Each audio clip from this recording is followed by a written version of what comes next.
Hello everyone. तो last class में हम लोगों ने मैट्रिसेस के टाइप्स देखे थे, है ना, कि डिफरेंट टाइप्स के मैट्रिसेस क्या होते हैं। ठीक है, तो उन सब का आप थोड़ा सा नेम याद रखना, क्योंकि जेई वगैरह में उस टाइप नेम से वो लोग उसको रेफर कर देते हैं, है ना। तो इसलिए आपको डिफरेंट टाइप्स के नेम्स बता दिए गए हैं, ताकि कभी ऐसा कुछ नेम वगैरह किसी क्वेश्चन में आता है तो आपको कभी प्रॉब्लम नहीं होगा।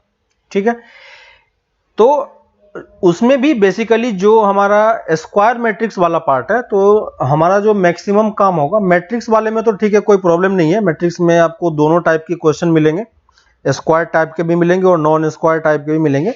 लेकिन इसका जो नेक्स्ट चैप्टर है, ये डिटर्मिनेंट, वो पर्टिकुलरली क्या है, स्क्वायर मैट्रिक्स पे ही डिपेंडेंट है ना। तो स्क्वायर मैट्रिक्स पे आपको थोड़ा सा ज्यादा क्वेश्चंस करने को मिलेगा, है ना। तो वो आपको धीरे धीरे करके पता चलेगा। तो अब हम लोग आते हैं इसी के ऑपरेशंस के बारे में, कि हम इसमें टाइप्स तो हमने देख लिया कि किस किस टाइप्स के मैट्रिसेस है हमारे पास। अब हम इसमें, जो आपको लास्ट क्लास में मैंने बताया था कि जब हम नंबर सिस्टम पढ़ते हैं तो पहले हमने नंबर को लिखना सीखा, फिर नंबर्स किस किस टाइप्स के हैं वो सीखा, है ना।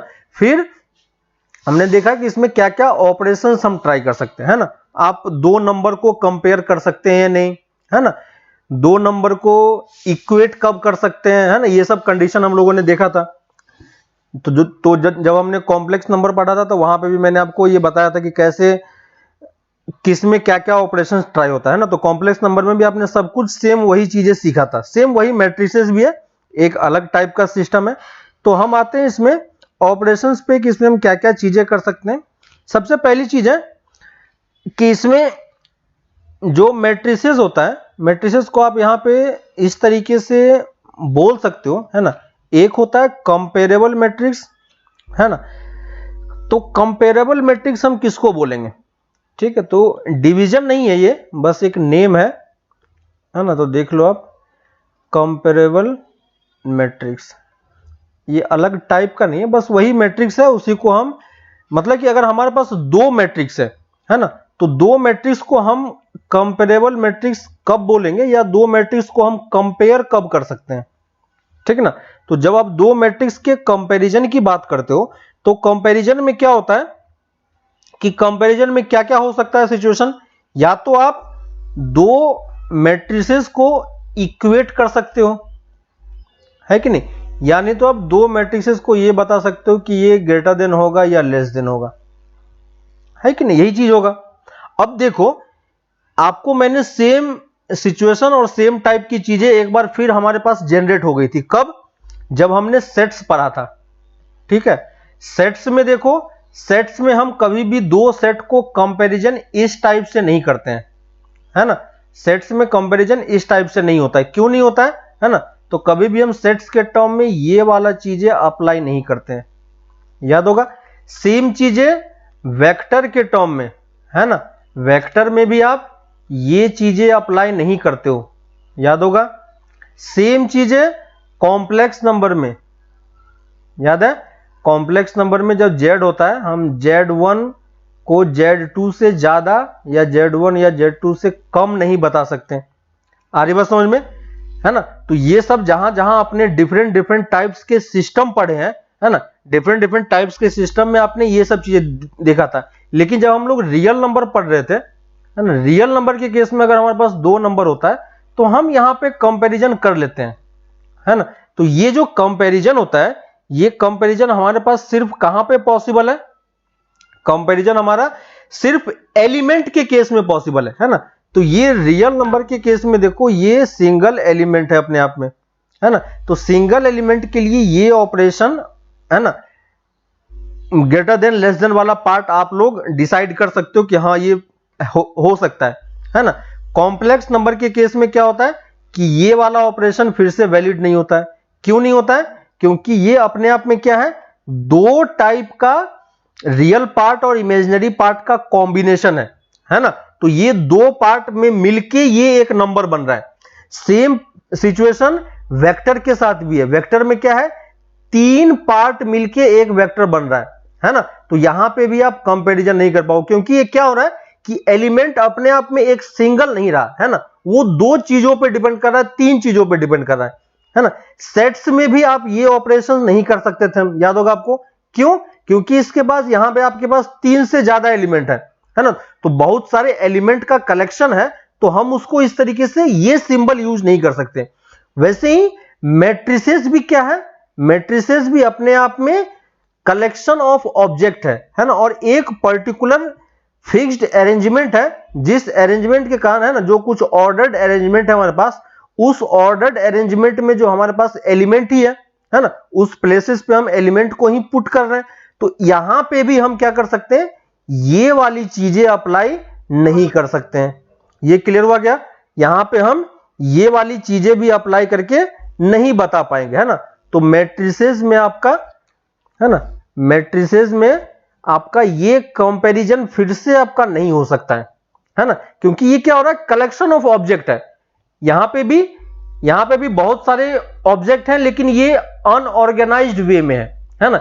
यहां पे भी एलिमेंट्स हैं, लेकिन ये एक पर्टिकुलर ऑर्गेनाइज्ड वे में रखा हुआ है, लेकिन फिर भी तो कलेक्शन ऑफ ऑब्जेक्ट ही है, तो हम इस तरीके से नहीं बता पाएंगे, है ना। नंबर ऑफ एलिमेंट्स के टर्म में आप चीजों को ग्रेटर देन या लेस देन बोल सकते हो, लेकिन डायरेक्टली आप इस तरीके से कंपैरिजन नहीं कर पाओगे, है ना। तो कंपैरिजन में सिर्फ आपके पास कौन सी पॉसिबिलिटी बच जाती है, इक्वल टू वाला। और देखो इक्वल टू वाला कंपैरिजन जो है ना, यहां पे जो आपके पास कंपैरिजन बच जाता है, सिर्फ कौन सा कंपैरिजन इक्वल टू वाला कंपैरिजन बचता है बस, है ना। और इक्वल टू वाले कंपैरिजन में देखोगे आप कि ये चीज सबके लिए वैलिड है। यहां पे भी आप अप्लाई कर सकते हो, Z1 इक्वल टू Z2 भी लिख सकते हो, दो वेक्टर को आप इक्वल भी बता सकते हो, है ना। दो सेट्स में भी हमने इक्वल सेट्स पढ़ा था, और वैसे ही मैट्रिसेस में भी आप दो मैट्रिसेस को इक्वल बता सकते हो, है ना। तो इक्वल वाला पार्ट आपका हर एक टाइप के सिस्टम में वैलिड होता है ना, लेकिन ये लेस देन और इक्वल टू वाला पार्ट यहां पे वैलिड नहीं होता है, ठीक है। तो कंपेरेबल मैट्रिसेस हम किसको बोलेंगे, तो पहले इसका हम डेफिनेशन लिख लेते हैं, लिख लो। Two matrices are said to be comparable if they are of same order, है ना। जब तक आपके पास सेम टाइप का ऑर्डर नहीं होगा, है ना, सेम टाइप ऑर्डर अगर सेम नहीं होगा, तब तक हम उस मैट्रिक्स को कंपेयर नहीं कर पाएंगे, है ना। और कंपेयर, है ना, दे हैव सेम ऑर्डर कर लो, है ना, मतलब। और कंपैरिजन में सिर्फ हम क्या कर सकते हैं, इक्वल टू वाला पार्ट कर सकते हैं, है ना। तो इक्वल टू वाले पार्ट में भी अगर आपको कंपेयर करना है, तो सिर्फ ये कंपैरिजन कब पॉसिबल है, जब आप सेम ऑर्डर हमारे पास हो, है ना। सेम ऑर्डर का मतलब क्या हो गया कि दोनों मैट्रिक्स में number of rose and number of columns क्या होना चाहिए, सेम होने चाहिए, है ना। तो ये दोनों चीजें अगर सेम होगा तभी आप कंपैरिजन कर सकते हो। जैसे ए मैट्रिक्स है, ए मैट्रिक्स अगर मेरे पास ये वाला मैट्रिक्स है 2 3 4 5, है ना, और बी मैट्रिसेस है 4 5 6 7, है ना। तो देखो दोनों का ऑर्डर यहां पे क्या है, ये भी 2 क्रॉस 2 ऑर्डर का है, ये भी 2 क्रॉस 2 ऑर्डर का है। तो इन दोनों मैट्रिक्स को आप क्या कर सकते हो, कंपैरिजन कर सकते हो। कंपैरिजन मतलब इक्वल है या नहीं है ये आप बता सकते हो, है ना। तो अब आपको समझ में आ रहा है कि यहां पे तो ये दोनों इक्वल नहीं है। तो इसके बाद हमारे पास नेक्स्ट टाइप आ जाता है कि अगर आप दो मैट्रिसेस को इक्वल कब बोलोगे, है ना। तो नेक्स्ट लिख लो, इक्वालिटी ऑफ मैट्रिसेस,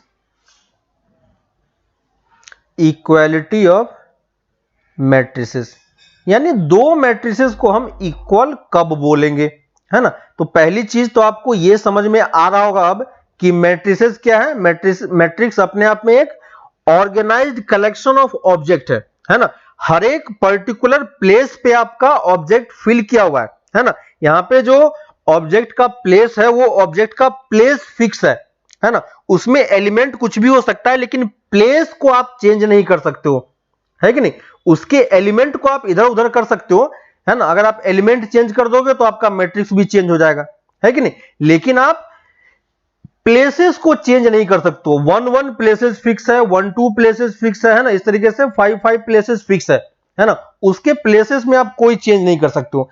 तो अगर आपको दो मैट्रिसेस को इक्वल बताना है ना, मान लो कि मैंने दो मैट्रिसेस लिया और जनरल फॉर्मेट में अगर मैं लिखूं तो ए आई जे के फॉर्मेट में लिख सकता हूं, ठीक है ना। तो मैं दूसरे कलर से लिख देता हूं। जैसे मान लो कि मेरे पास एक ए मैट्रिक्स है, ए आई जे मैट्रिक्स लिया और ये मैट्रिक्स मैंने क्या लिया, एन क्रॉस एम का लिया, ठीक है। ऑब्वियसली होगा क्योंकि एक मैट्रिक्स होगा तो आपके पास क्या होना चाहिए, उसका ऑर्डर डिफाइन होना चाहिए। और मैं दूसरा मैट्रिक्स ले रहा हूं बी, और इसको मैं बी आई जे से डिनोट कर रहा हूं इन जनरल फॉर्मेट में, ठीक है। और क्या हम इस मैट्रिक्स का ऑर्डर डिफरेंट रख सकते हैं, मैट्रिक्स का ऑर्डर डिफरेंट नहीं रख सकते, है ना, क्योंकि आप कंपेयर कर रहे हो मैट्रिक्स को, तो मैट्रिक्स का कंपैरिजन तब पॉसिबल है जब दोनों सेम ऑर्डर का हो, ठीक है। तो एन क्रॉस एम और एन क्रॉस एम यहां भी लिया, ठीक है। और अगर आप ये बोलते हो, है ना, अगर आप ये बोलते हो कि if A equal to B, तो ए इक्वल टू बी कब पॉसिबल होगा, है ना, ए इक्वल टू बी कब पॉसिबल होगा, if A equal to B implies A I J equal to B I J, ठीक है। इसका मतलब समझो A I J equal to B I J मतलब क्या हो गया, है ना, A I J equal to B I J का मतलब क्या हो गया, देखो दोनों में मैंने रो और कॉलम सेम लिया है ना, यहां पे भी आई है तो यहां पे भी आई है, यहां पे भी जे है तो यहां पे भी जे है। मतलब ये हो गया कि पोजीशन वाइज एलिमेंट क्या होनी चाहिए, सेम होनी चाहिए, है ना। ये क्या मतलब है कि दोनों जिस पोजीशन का आप कंपेयर करोगे, दोनों पोजीशन पे जो एलिमेंट होंगे वो दोनों क्या होने चाहिए, सेम होनी चाहिए, है ना। तो मैट्रिसेस अगर इक्वल है तो पहली चीज क्या चेक करना है हमें, order of matrix should be same, है ना, order of matrix should be same. तो मैट्रिक्स का ऑर्डर सेम होना चाहिए। और दूसरी चीज, जो order of matrix should be same, और दूसरा एलिमेंट्स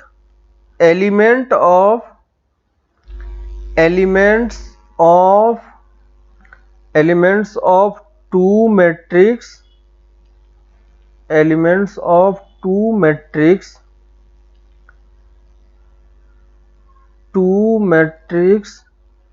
should be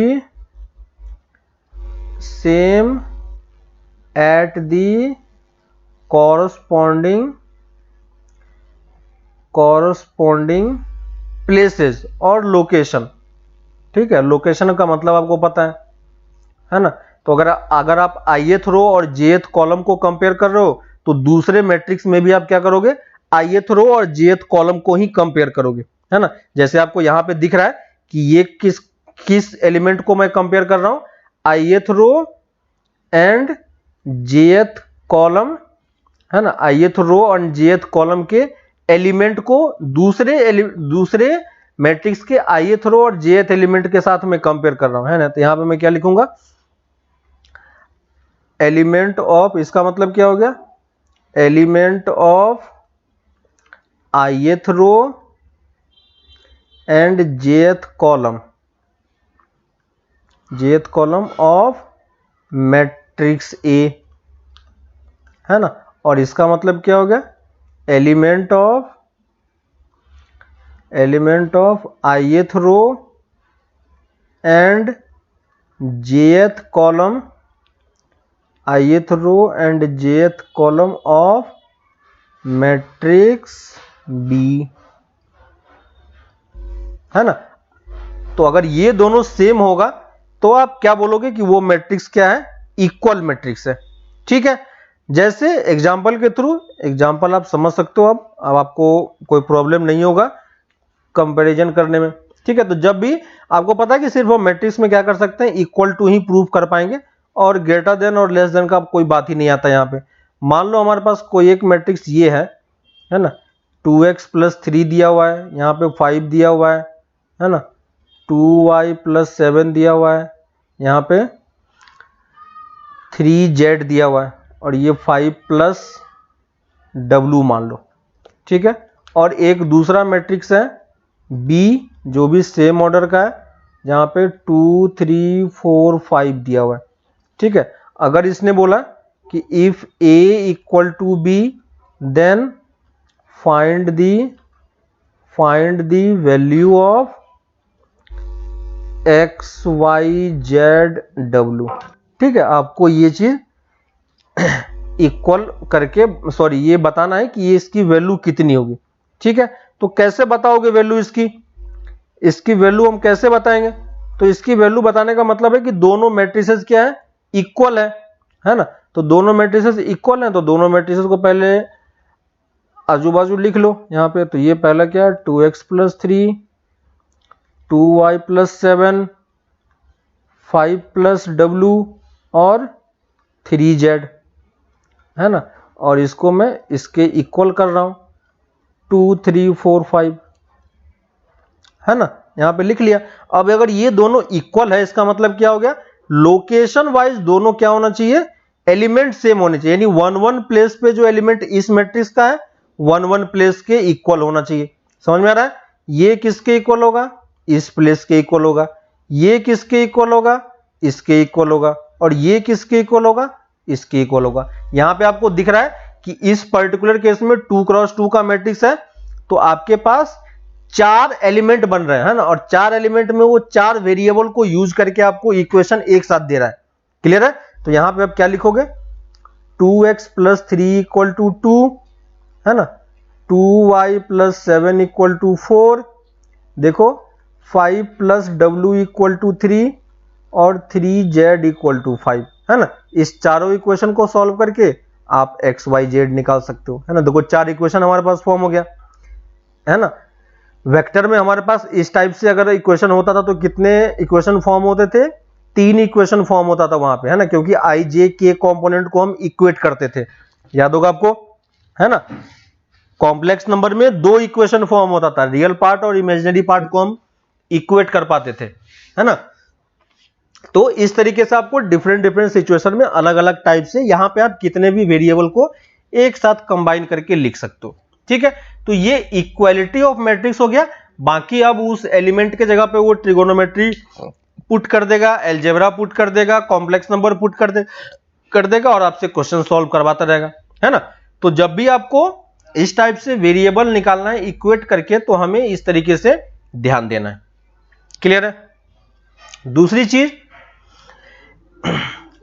चीज हमारे पास दूसरा ऑपरेशन है। इसके बाद हम लोग अपने एक्चुअल ऑपरेशन पे आ जाते हैं, है ना। एडिशन ऑफ मैट्रिसेस, ठीक है। एडिशन ऑफ मैट्रिसेस कि 2 मैट्रिक्स को हम ऐड कैसे करेंगे, ठीक है। तो ये बेसिक सा ऑपरेशन है। यहां पे भी हम सेम टाइप का सिंबल यूज करते हैं ऐड करने के लिए भी, है ना। ऐड करने के लिए भी हम यहां पे प्लस का ही सिंबल यूज करते हैं, ठीक है। तो मान लो कि हमारे पास 2 मैट्रिसेस हैं, ठीक है। तो मैट्रिसेस को मैं जनरलाइज फॉर्मेट में पहले लिख दे रहा हूं। मान लो हमारे पास एक मैट्रिक्स ए है, ए आई जे, है ना, और यहां पे मैंने m × n का लिया। दूसरा मैट्रिक्स मैं ले रहा हूं बी आई जे फॉर्मेट का, और ये m × n का भी ले रहा हूं, ठीक है। एडिशन ऑफ मैट्रिक्स भी कब पॉसिबल है, कंपेरेबल मैट्रिक्स होना चाहिए, ठीक है। तो एडिशन ऑफ मैट्रिक्स कहां पे पॉसिबल है, तो फर्स्ट पॉइंट लिख लो, addition of matrix addition is only possible for comparable matrices, है ना। मैट्रिक्स एडिशन लिख लो, और एडिशन ऑफ मैट्रिक्स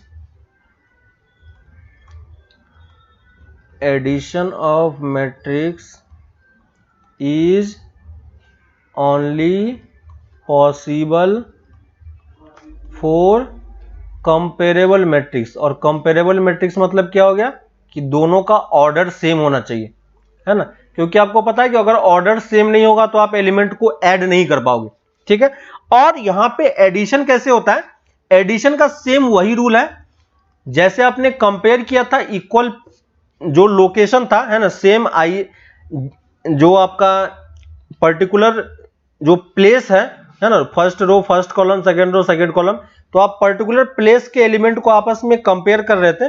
वैसे ही आप जब ऐड करोगे तो पर्टिकुलर प्लेस के एलिमेंट को भी पर्टिकुलर प्लेस के एलिमेंट से ही ऐड करोगे, है ना। तो अगर मैं यहां पे a प्लस बी लिख रहा हूं, तो a प्लस बी मतलब क्या हो गया, ए आई जे, ठीक है, m cross n plus B I J m cross n होगा, है ना। और यहां पे क्योंकि देखो सेम ith और jth है, तो आप इसको कंबाइन कर सकते हो, क्या लिखोगे, ए I J plus B I जे, है ना, और ये क्या होगा, m क्रॉस n का। क्लियर है। तो जब आप मैट्रिक्स को ऐड करते हो तो मैट्रिक्स का एडिशन इस टाइप से होता है ना। और इसको आप क्या लिख सकते हो, सी आई जे भी लिख सकते हैं, है ना। तो सी आई जे एम क्रॉस एन हो गया। और सी आई जे को आप क्या डिफाइन कर दो, सी आई जे आप एक अलग मैट्रिक्स ए इस टाइप से डिफाइन कर दो। तो सी आई जे को हम क्या लिख सकते हैं, ए I J plus B I J, ठीक है। तो देखो अगर आप मैट्रिक्स को ऐड करोगे, है ना, तो रिजल्टेंट मैट्रिक्स का ऑर्डर भी क्या रहता है, सेम ही रहता है ना। यहां पे रिजल्टेंट मैट्रिक्स का ऑर्डर भी क्या रहता है, सेम रहता है। तो थर्ड पॉइंट लिख लो, order of resultant matrix, order of resultant matrix remains same, है ना। तो ऑर्डर ऑफ रिजल्टेंट मैट्रिक्स क्या होता है, सेम हो जाता है, ठीक है। तो ये हमारा क्या हो गया, मैट्रिक्स का एडिशन हो गया, ठीक है। वैसे ही मैट्रिक्स का सब्ट्रैक्शन भी होता है और मैट्रिक्स का मल्टीप्लिकेशन भी होता है, ठीक है। तो मैं पहले मैट्रिक्स का मल्टीप्लिकेशन आपको पहले बता देता हूं ताकि आपको सब्ट्रैक्शन में कोई प्रॉब्लम नहीं हो, ठीक है। और मैट्रिक्स मल्टीप्लिकेशन यहां पे हम किस टाइप का मल्टीप्लिकेशन कर रहे हैं, स्केलर मल्टीप्लिकेशन कर रहे हैं, ठीक है। तो इसको मैं बोल रहा हूं scalar multiplication, scalar multiplication, scalar multiplication of matrices, है ना, और स्केलर मल्टीप्लिकेशन ऑफ मैट्रिक्स। तो स्केलर मल्टीप्लिकेशन ऑफ मैट्रिक्स का मतलब क्या हो गया कि हम किसी स्केलर से किसी मैट्रिक्स को मल्टीप्लाई करेंगे, है ना। तो अगर हमारे पास, ठीक है, अगर हमारे पास कोई एक मैट्रिक्स ए गिवन है, ठीक है, तो मैं यहां पे कोई मैट्रिक्स ए ले लेता हूं, ए आई जे, और इसका ऑर्डर कुछ ना कुछ होगा, तो मैं m क्रॉस n ले रहा हूं, ठीक है। मैं क्या निकालना चाह रहा हूं, मैं निकालना चाह रहा हूं कि अगर मैं इस मैट्रिक्स ए को सम लैम्डा से मल्टीप्लाई कर रहा हूं, और लैम्डा में ये ले रहा हूं कि लैम्डा जीरो नहीं है अभी, है ना, क्योंकि जीरो ले लोगे तो सारा टर्म जीरो ही हो जाएगा, इसलिए मैं भी लैम्डा जीरो नहीं ले रहा हूं, ठीक है। तो in general lambda belong to R के लिए, है ना, for lambda belong to R, zero भी होगा तो कोई प्रॉब्लम नहीं है, लेकिन हम जनरली जीरो से मल्टीप्लाई करते नहीं है ना। तो लैम्डा इंटू ए की वैल्यू क्या हो जाएगी, यहां पे इस तरफ आ जाएगा, है ना। तो देखो लैम्डा इंटू ए जब करते हैं तो मैट्रिक्स में क्या होता है कि हर एक, है ना, आपने इसमें मल्टीप्लाई किया तो ये क्या हो जाएगा, एक दूसरा मैट्रिक्स हमारे पास फॉर्म हो जाएगा, है ना। आपको याद है कि आप कभी भी मैट्रिक्स के किसी भी एक एलिमेंट के साथ भी कुछ छेड़छाड़ करोगे तो मैट्रिक्स आपका चेंज हो जाएगा, है ना। तो मैंने इस मैट्रिक्स में मल्टीप्लाई किया तो ये एक दूसरा मैट्रिक्स बी बन गया, है कि नहीं। और बी को मैं ये चीज लिख रहा हूं कि बी आई जे, है ना। अब बी आई जे की वैल्यू हम निकालेंगे कैसे, तो बी आई जे कैसे निकलेगा, B I J equal to lambda times A I J, clear है, lambda times A I J. मतलब क्या हो गया कि अगर आप किसी भी मैट्रिक्स में मल्टीप्लाई करते हो किसी स्केलर से, है ना, तो हर एक एलिमेंट, देखो यहां पे ये क्या है, ए आई जे है, और ए आई जे मतलब पूरा एलिमेंट, है ना। हर एक एलिमेंट किससे मल्टीप्लाई हो जा रहा है, लैम्डा से मल्टीप्लाई हो जा रहा है, ठीक है। तो इस पॉइंट को नोट भी कर लो, if a scalar is multiplied with, if a scalar is multiplied with a matrix A, with a matrix A, then every element of matrix A will be multiplied by multiplied by lambda. ठीक है, same किसके तरह, same vector की तरह। Vector में भी अगर आप किसी नंबर से मल्टीप्लाई करते थे तो हर एक कंपोनेंट में मल्टीप्लाई होता था, है ना। कॉम्प्लेक्स नंबर में आप मल्टीप्लाई करते थे तो रियल पार्ट में भी मल्टीप्लाई होता था, इमेजिनरी पार्ट में भी मल्टीप्लाई होता था। सेम चीज यहां पे मैट्रिक्स के लिए भी है। तो मैट्रिक्स में भी अगर आप मल्टीप्लाई करोगे तो क्या होगा, हर एक एलिमेंट आपका सेम अमाउंट से मल्टीप्लाइड हो जाएगा। ठीक है, जैसे अगर मैं 2 क्रॉस 2 का एक मैट्रिक्स लेता हूं, इसमें फर्क नहीं पड़ता कि आपका मैट्रिक्स किस शेप का है, किसी भी टाइप का हो, है ना। जरूरी नहीं कि वो कंपेरेबल हो या किसी टाइप का हो, कि कैसा भी मैट्रिक्स हो आप मल्टीप्लाई कर सकते हो, है ना। तो मान लो मैंने 2 3 4 5 एक मैट्रिक्स ले लिया और मैं ट्वाइस ए लिखना चाह रहा हूं, है ना। तो ट्वाइस ए क्या हो जाएगा, हर एक एलिमेंट आपका 2 से मल्टीप्लाई हो जाएगा, है ना। तो हर एक एलिमेंट में आपको करना क्या है, 2 से मल्टीप्लाई करना है। ठीक है, और ये कितना हो जाएगा, 4 6 8 10। ठीक है, और सेम चीज अगर आप किसी मैट्रिक्स में डिवाइड भी करते हो तो डिवीजन में भी क्या होता है, सेम वही चीज एप्लीकेबल होता है ना। तो क्योंकि आपको पता है कि डिवीजन भी क्या होता है, एक टाइप का मल्टीप्लिकेशन ही होता है ना। तो यहां पे साइड में आप डिवीजन भी लिख लो। ठीक है, तो डिवीजन, स्केलर डिवीजन और मल्टीप्लिकेशन सेम ही चीज है। अगर मुझे ए दिया हुआ है और अगर कोई मुझे a बाई 2 निकालने के लिए बोलता है तो a बाई 2 में क्या लिखूंगा, 2 बाई 2 1, 3 बाई 2, 4 बाई 2 2 और 5 बाई 2, है ना। तो ये चीज होता है। आप किसी मैट्रिक्स से कुछ चीजें कॉमन भी निकाल सकते हो, लेकिन आपको पता है कि कॉमन अगर निकालोगे तो क्या होगा, हर एक एलिमेंट से आपका टर्म बाहर निकल के आ जाएगा, है ना। जैसे अगर मान लो कि मेरे पास एक मैट्रिक्स ये है, अगर मैं एक मैट्रिक्स ये ले रहा हूं, है ना, 8 10 12 14। ठीक है, हर एक देखो इस वाले मैट्रिक्स से मैं 2 बाहर निकालना चाह रहा हूं, क्योंकि, है ना। तो अगर आप 2 बाहर निकालोगे तो क्या होगा एक्चुअली में, है ना। तो इसी मैट्रिक्स को आप क्या लिख सकते हो, देखो ए मैट्रिक्स को भी क्या लिख सकते हो आप, 2 कॉमन निकाल के भी लिख सकते हो। 2 कॉमन लोगे तो क्या होगा, हर एक एलिमेंट से 2 बाहर आएगा, है ना। तो ये 4 5 6 7, है ना। और ये सेम किसके तरह बिहेव कर रहा है कि आपने क्या किया, पहले 2 से डिवाइड कर दिया और फिर 2 से मल्टीप्लाई कर दिया, है ना। तो सेम वही चीज है, मल्टीप्लिकेशन में वही चीज होता है ना। तो यही ध्यान रखना कि अगर आपको कहीं मैट्रिक्स से कुछ कॉमन निकालने की जरूरत पड़े तो आप कॉमन भी निकाल सकते हो, लेकिन वो कॉमन चीजें क्या होनी चाहिए, हर एक एलिमेंट से आपका बाहर निकलेगा, है ना। सिर्फ एक एलिमेंट से निकालने से काम नहीं चलेगा, क्योंकि यहां पे हर एक जो मैट्रिक्स है वो पूरे कलेक्शन ऑफ ऑब्जेक्ट है। ठीक है, तो ये मेरा मल्टीप्लिकेशन बाय स्केलर हो गया। ठीक है, सेम अब हम आते हैं सब्ट्रैक्शन पे। ठीक है, तो नेक्स्ट लिख लो, सब्ट्रैक्शन ऑफ मैट्रिसेस। तो अगर मैं मैट्रिक्स को सब्ट्रैक्ट करता हूं, ठीक है, फिर से मैं 2 मैट्रिक्स जनरलाइज फॉर्मेट में लिख लेता हूं पहले। तो A equal to AIJ M cross N, यहां पे भी वही चीज है कि ये मैट्रिक्स क्या होना चाहिए आपके पास, कंपेरेबल मैट्रिक्स होना चाहिए।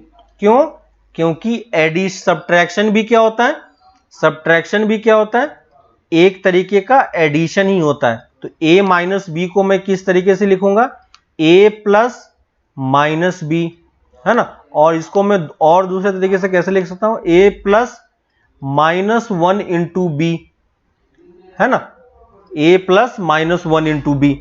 क्लियर है, यानी मतलब क्या हो गया कि पहले हमें बी मैट्रिक्स में माइनस से मल्टीप्लाई करना है और उसके बाद ए मैट्रिक्स में ऐड कर देना है ना। तो अगर आप ए माइनस बी मैट्रिक्स लिखोगे तो ए माइनस बी मैट्रिक्स इसके टर्म में क्या हो जाएगा, A I J into M cross N minus times क्या होगा, B I J into M cross N. और ये एक्चुअली में किसके इक्वल होगा, सी आई जे के इक्वल होगा, याद है आपको।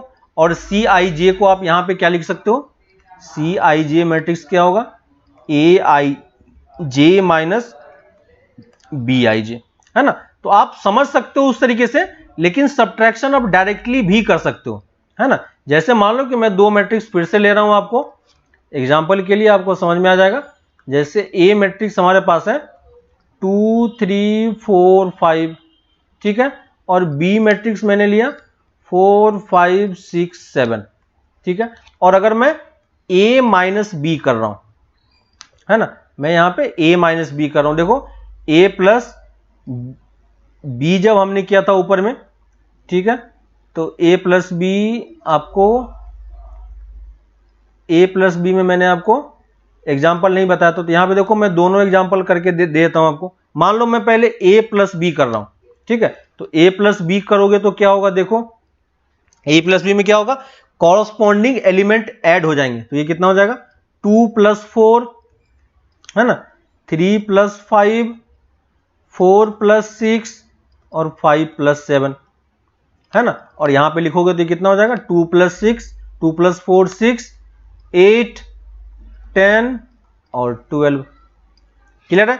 वैसे ही अगर मैं a माइनस बी निकालूं तो a माइनस बी में क्या होगा, कॉरस्पॉन्डिंग प्लेसेस के एलिमेंट्स क्या हो जाएंगे, सबट्रैक्ट हो जाएंगे, तो यहां पे हम क्या लिखूंगा 2 माइनस 4, 3 माइनस 5, 4 माइनस 6, 5 माइनस 7, ठीक है, पहले वाले में से दूसरे वाले को माइनस करना है, और यहां पे करोगे तो कितना होगा -2 -2 -2 -2, ठीक है। सब में आपको -2 दिख रहा है तो आप -2 पूरे से बाहर भी निकाल सकते हो, ठीक है, लेकिन मैं नहीं निकाल रहा हूं, ऐसे ही आपको अभी छोड़ दे रहा हूं, ठीक है है ना। तो इस टाइप से आप मैट्रिक्स मल्टीप्लिकेशन और एडिशन कर सकते हो, और मैट्रिक्स मल्टीप्लिकेशन में भी हमने स्केलर मल्टीप्लिकेशन ही देखा है, ठीक है। इन सारे ऑपरेशन में रिजल्टेंट मैट्रिक्स का ऑर्डर क्या रहता है, सेम रहता है ना।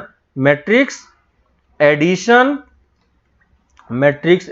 में, मैट्रिक्स सब्ट्रैक्शन में, ठीक है, और मैट्रिक्स स्केलर मल्टीप्लिकेशन में, है ना। मल्टीप्लिकेशन में क्या होता है आपका order of resultant matrix is remains same, है ना। तो इन सब में आपका मैट्रिक्स का ऑर्डर आपका सेम रह जाता है। एडिशन सब्ट्रैक्शन सिर्फ कंपेरेबल मैट्रिसेस के लिए ही आप कर सकते हो, बाकी और किसी में नहीं कर पाओगे।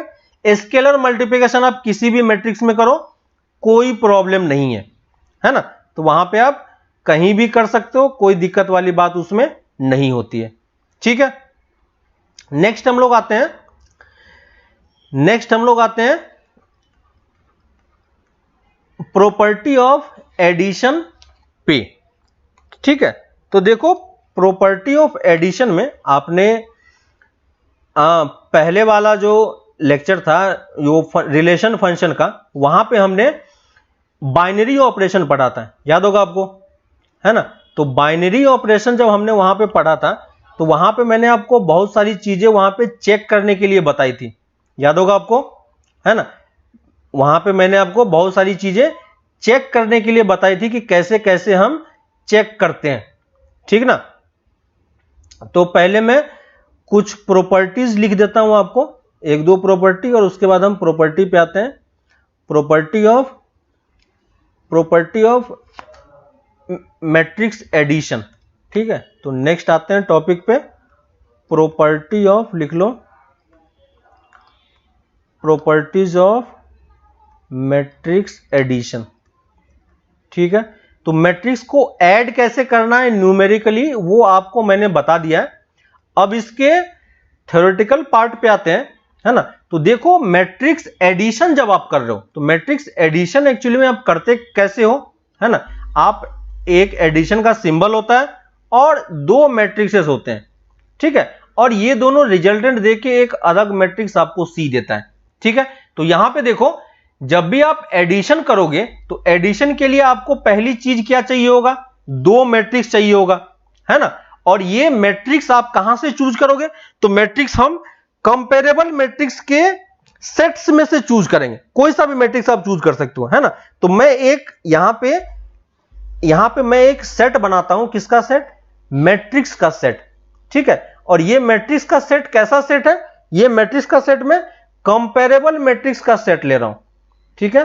तो कंपेरेबल मैट्रिक्स का सेट में ले रहा हूं, कंपेरेबल मैट्रिक्स का सेट, है ना, कंपेरेबल और कलेक्शन ऑफ कंपेरेबल मैट्रिक्स, ठीक है, कलेक्शन ऑफ, इसको इस तरीके से समझो आसान लैंग्वेज में, कलेक्शन ऑफ कंपेरेबल मैट्रिक्स। ठीक है, तो कंपेरेबल मैट्रिक्स का मैंने क्या किया, एक सेट लिया, कलेक्शन लिया, और उस सेट में से मैं दो सेट चूज कर रहा हूं, ए और बी, और इन दोनों सेट पे मैंने कौन सा ऑपरेशन ट्राई किया, प्लस का ऑपरेशन, है ना। तो आपको समझ में आ रहा है, कुछ कुछ याद आ रहा है कि जब आप ऑपरेशन करते हो, है ना, तो ये देखो एक तरीके से क्या हो रहा है, बाइनरी ऑपरेशन की तरह बिहेव कर रहा है। यानी आपका जो सेट है मैट्रिक्स, इसी में से आप दो सेट चूज करोगे, और इसी में से जब आप रिजल्टेंट जाओगे तो ये जो सी लाई करेगा ये भी क्या होगा, कंपेरेबल मैट्रिक्स नहीं आएगा, है कि नहीं। तो यहां से हम कैसे, ये आपको समझ में आ रहा है। तो अब मैं क्या कर रहा हूं, एक सेट ले रहा हूं और एक ऑपरेशन ले रहा हूं, ये वाला, क्लियर है ना। तो यहां पे जो आपका ये मेरा क्या हो गया, सेट हो गया, और ये मेरा क्या हो गया, ऑपरेशन हो गया, क्लियर है। और यहां पे हमारे पास जो एलिमेंट के बीच में ऑपरेशन है ए स्टार बी, वो कैसे डिफाइन है, सेट के टर्म्स में ए प्लस बी के टर्म्स में, क्लियर है ना। तो यहां पे एम का मतलब आपको समझ में आ रहा है कि मैंने क्या एम लिया है, ठीक है। और आपको अब ये समझ में आ रहा है कि ये जो मैट्रिक्स एडिशन है ये एक्चुअली में क्या है, एक बाइनरी ऑपरेशन है ना। और अगर ये बाइनरी ऑपरेशन है तो मैं एक सेट और एडिशन डिफाइन कर सकता हूं, है ना। तो ये मेरा सेट हो गया और ये मेरा क्या हो गया, ये मेरा ऑपरेशन।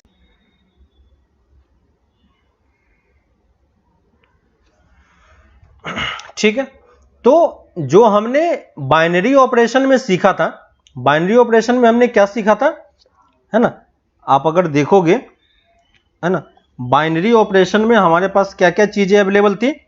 तो बाइनरी ऑपरेशन में हमने पढ़ा था कि किस तरीके से, जो पहली चीज हम लोग चेक करते थे हर एक ऑपरेशन में, है ना, आपको ध्यान होगा कि जो भी आप बाइनरी ऑपरेशन डिफाइन करते थे, है ना, जिस टाइप का भी आप बाइनरी ऑपरेशन लेते थे, वो उस टाइप के बाइनरी ऑपरेशन में ये चीजें डिफाइन होती थी कि वो चीज कॉम्यूटेटिव है या नहीं है, याद है, वो चीज कॉम्यूटेटिव होगा या नहीं होगा, है ना। तो ये हम पहली चीजें उसमें डिफाइन करके देखते थे। तो वही सेम चीज मैं यहां पे इस ऑपरेशन के लिए ट्राई करूंगा। यहां पे ऑपरेशन क्या है हमारे पास, ऑपरेशन है हमारे पास कि मैंने एक सेट लिया है, एम सेट, एम क्या हमारा, कलेक्शन ऑफ, एम क्या हमारा, collection of all the comparable set, है ना। और कंपेरेबल सेट के कलेक्शन में से मैं दो एलिमेंट लूंगा, और उस दो एलिमेंट में मैं क्या ट्राई करूंगा फिर, कि उसमें मैं ट्राई करूंगा कि ये चीजें कैसे काम कर रही है, और जो बाइनरी ऑपरेशन की प्रॉपर्टी थी क्या ये इस चीज को सेटिस्फाई करेगा या नहीं करेगा, है ना। तो मैं इस चीज को एक बार ट्राई करूंगा कि इसमें यहां पे ये चीज एप्लीकेबल होता है कि नहीं होता है ना। और यहां पे जो आपने मैट्रिक्स ऑपरेशन एडिशन देखा है, उस चीज को अगर आप समझ रहे हो अच्छे से, तो आपको ये चीज अच्छे तरीके से समझ में आ रहा होगा कि हम यहां पे डायरेक्टली वो ऑपरेशन लगा के देख सकते हैं, है ना। तो वो ऑपरेशन लगा के आप इजिली देख पाओगे कि यहां पे क्या क्या ऑपरेशन पॉसिबल है। तो पहले अगर आप मान लो कि मैं यहां पे आपको बाइनरी ऑपरेशन ये दे रहा हूं, ठीक है, यहां पे मैं आपको बाइनरी ऑपरेशन प्लस ले लिया मैंने, और मैं यहां पे चेक कर रहा हूं कि क्या ये कॉम्यूटेटिव लॉ शो करेगा कि नहीं, है ना। तो कॉम्यूटेटिव लॉ के लिए हमें चेक करना है कि ये कॉम्यूटेटिव लॉ शो होगा या नहीं होगा।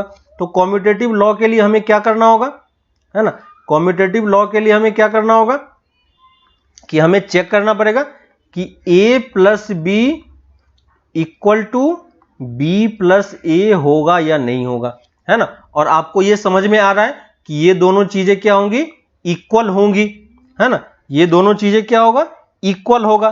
कैसे पता चला मुझे कि इक्वल होगा या नहीं होगा, क्योंकि जो हमने बाइनरी, जो हमने एडिशन जिस तरीके से डिफाइन किया है ना, एडिशन हमने किस तरीके से डिफाइन किया है, ये देखो, अगर मैं लेफ्ट हैंड साइड से स्टार्ट करता हूं, अगर मैं लेफ्ट हैंड साइड से स्टार्ट करता हूं तो ये क्या हो जाएगा, a प्लस को मैं क्या लिख पाऊंगा, ए I J plus B I जे, है कि नहीं। और इसको कंबाइन जब करूंगा तो ये दोनों कंबाइन होकर क्या दे देगा, ए I J plus B I जे, है ना। और राइट हैंड साइड में भी लिखोगे तो बी आई जे पहले होगा, ए आई जे बाद में होगा, लेकिन उससे कोई फर्क नहीं पड़ेगा। क्यों फर्क नहीं पड़ेगा, क्योंकि ये क्या है, एलिमेंट्स है ना, ये क्या है, ये एलिमेंट्स है। और एलिमेंट्स के टर्म में उससे कोई फर्क नहीं पड़ता कि आप एक को पहले लिखो या बाद में लिखो, है ना, क्योंकि एलिमेंट के ऑपरेशन में ये चीजों पे कोई ज्यादा प्रॉब्लम नहीं है हमारा।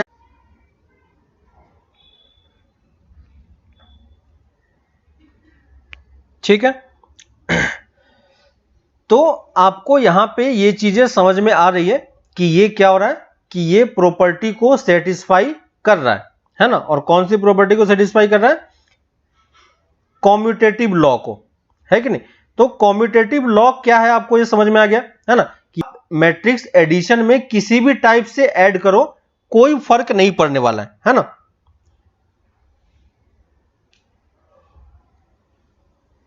यहां पे आप किसी भी टाइप से ऐड करो तो यहां पे आपको कोई प्रॉब्लम नहीं है ना। किसी भी केस में आपका आंसर सेम उसी टाइप से निकलेगा। ठीक है, तो मैट्रिक्स एडिशन में ये प्रॉपर्टी ऑफ मैट्रिक्स एडिशन है। ठीक है, तो आज हमने कुछ कुछ प्रॉपर्टीज पढ़ी, है ना, और यहां पे हमने प्रॉपर्टी कौन कौन सा देखा कि मैट्रिक्स को कैसे ऐड करते हैं, सब्ट्रैक्ट करते हैं और स्केलर मल्टीप्लाई करते हैं। ठीक है, इसके नेक्स्ट क्लास में, है ना, इसके नेक्स्ट क्लास में मैं आपको मैट्रिक्स, ये प्रॉपर्टी ऑफ मैट्रिक्स एडिशन और अच्छे तरीके से बताऊंगा। ठीक है, अभी नेटवर्क का प्रॉब्लम चल रहा है तो आज इसको यहीं पे रख रहे हैं हम लोग। ठीक है, यहां से आगे नेक्स्ट क्लास में, है ना, नेक्स्ट क्लास में हम लोग ये चीज कंटिन्यू करेंगे, प्रॉपर्टी ऑफ मैट्रिक्स एडिशन। ठीक है, तो मैट्रिक्स एडिशन में क्या क्या चीजें होती है वो हम लोग यहां से आगे मैं नेक्स्ट क्लास में आपको फिर से बताऊंगा। अभी नेटवर्क का काफी इशू चल रहा है तो इसलिए ये चीज कवर नहीं हो रहा है। ठीक है, तो मैं नेक्स्ट क्लास में फिर से आपको स्टार्टिंग से ये प्रीवियस वाला पार्ट सब कुछ समझाते हुए, ठीक है, और अच्छे तरीके से मैं यहां तक आऊंगा फिर, और फिर आपको properties of matrix addition, properties of scalar multiplication, है ना, ये सब करते हुए फिर हम लोग मैट्रिक्स का मैट्रिक्स से कैसे मल्टीप्लाई करते हैं वो चीजें देखेंगे, और फिर किस तरीके से और बाकी सारे ऑपरेशंस ट्राई होते हैं, है ना। मैट्रिक्स ऑपरेशन में किस तरीके से वर्क करता है, कौन सा, कि आप इनवर्स कैसे फाइंड करते हो। आपने बाइनरी ऑपरेशन में देखा था कि हम आइडेंटिटी फाइंड कर पाते हैं, है ना, हम बहुत सारी चीजें इसमें फाइंड कर पाते हैं। तो ये सब चीजें हम यहां पे कर सकते हैं। ठीक है, तो देखो मैट्रिक्स मल्टीप्लिकेशन में, है ना, मैट्रिक्स, इसको कंटिन्यू कर लेते हैं, नेटवर्क सही हो रहा है अभी। ठीक है, तो देखो यहां पे जो प्रॉपर्टीज ऑफ मैट्रिक्स एडिशन है ना, तो प्रॉपर्टी ऑफ मैट्रिक्स एडिशन क्या बोलता है कि प्रॉपर्टी ऑफ मैट्रिक्स एडिशन में आप मैट्रिक्स जो होता है वो कॉम्यूटेटिव लॉ शो करता है। कॉम्यूटेटिव लॉ शो करता है मतलब क्या होगा कि आपको किसी को ये बताने की जरूरत नहीं है कि आप बी में ए को ऐड कर रहे हो या ए में बी को ऐड कर रहे हो, है ना, दोनों केसेस के लिए ये चीजें सही रहता है। ठीक है, तो